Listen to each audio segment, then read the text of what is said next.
कामारेड्डी जिले के लारेडी में जश्न मीलादुन्नबी सल्लल्लाहु अलैहि वसल्लम इंतहाई तज़क्क व एहतशाम के साथ मनाई गई। इस मौके पर एक बड़ी रैली निकाली गई जिसमें मुसलमानों की कसीर तादाद ने शिरकत की।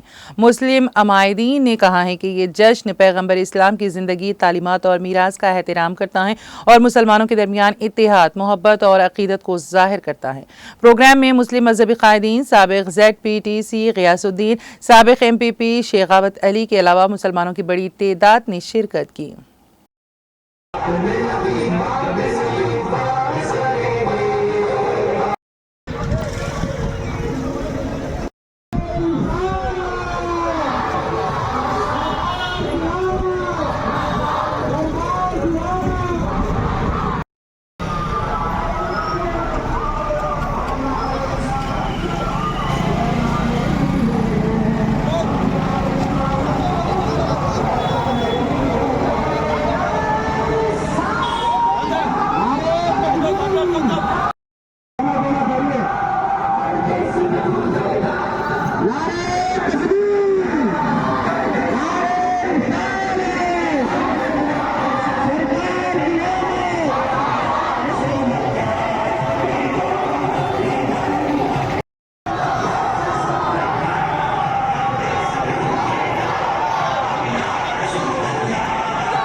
उठाकर